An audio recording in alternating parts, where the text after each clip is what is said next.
थाखानि जोरजों जुदि इलेक्शन देरहानो सानदोंबा बे मिसा पाब्लिकफ्रा ओरैबायदि सियान जाबाय सोरबा थाखा होयोबा थाखाखौबो लायो खिन्थु भटखौ जायनो होनांगौ होयो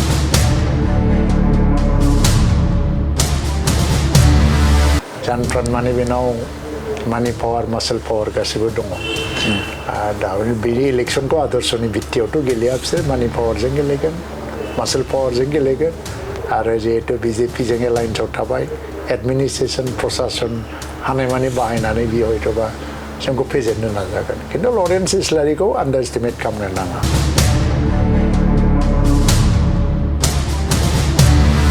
हाग्रामा महिलारिजों साइडआव थाफानानै नुनाय पलिटिक्सखौ गाव रोंबाय होननानै सानदोंब्लाबो दा एक्सुवेल पलिटिक्सखौ बियो दासो मोनदांगोन एक्सुवेल पलिटिक्सआ थाखा फैसा हेलिकप्टार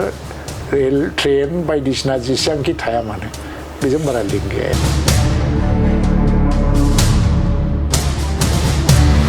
क'क्राझारा टाफ माने बहुत क्रिटिकल कन्स्टिटुवेन्सि जाफैबाय शिवली महिलारिया केन्डिडेट होनानै आरो शिवलील' नङा प्रमिलारानि मोनब्लाबो बे एसे क्रिटिकेलखा खारन बियो बिटिसिनि हाग्रामा महिलारिनि मोनसे हम कन्स्टिटुवेन्सि जाबाय बेहाय बियो जानफ्रान माने थैथां नाजायो आरो जेरैखि जाया आरो बेथ' जानफ्रान माने बेनाव मानि पावार मासल पावार गासिबो दङ दा बिदि इलेक्शनखौ आदर्शनि भित्तियावथ' गेलेया बिसोर मानि पावारजों गेलेगोन मासल पावारजों गेलेगोन आरो जिहेतु बिजेपिजों एलायन्सआव थाबाय एडमिनिस्ट्रेशन प्रशासन हानायमानि बाहायनानै बियो हयथ'बा जोंखौ फेजेननो नाजागोन खिन्थु लरेन्स इस्लारिखौ आन्डार एस्टिमेट खालामनो नाङा बे इमार्जिं सासे इयुथ लिडार आरो संग्रामनि गेजेरजों फैनाय उन्दै बैसोआव आंनिख्रुइ ओरैनो बैसोआ देरसिन गिदिर बुरजा जाबाय नाथाय आंनिख्रुइ जोबोद उन्दै आं बेखौ फंबाय बादि अनबोयो नाथाय बिनि जि एनार्जि बा मोनसे चेलेन्जिं पावार आरो बेनाव मोनसे स्पिरिचुवेल मोनसे एनार्जि दङ बिसिङाव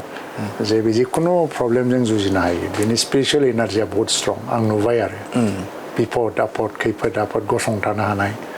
बेबायदि मोनसे एनार्जिबो दङ बे हिसाबै लरेन्स इस्लारिखौ आन्डार एस्टिमेट खालामनाङा आरो हाग्रामा महिलारिनि शिवली महिलारिया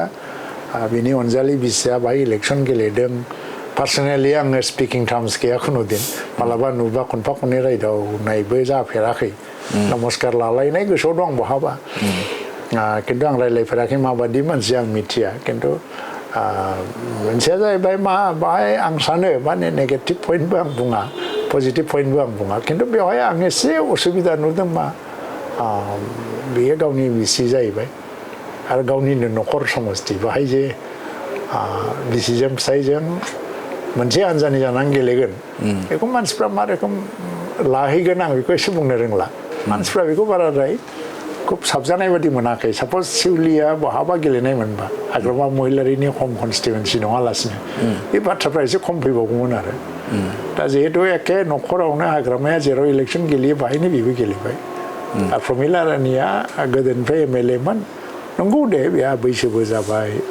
खिन्थु बिनि अल्टारनेटिभ केन्डिडेटबो गैया नङा दङमोन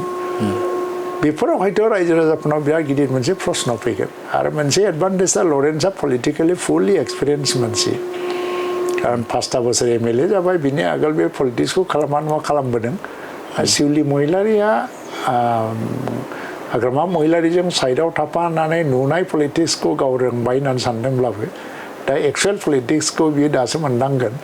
एक्सुवेल पलिटिक्सआ थाखा फैसा हेलिकप्टार रेल ट्रेन बायदिसिना जेसेबांखि थाया मानो बेजों बारा लिंक गैया एक्सुवेल पलिटिक्सआ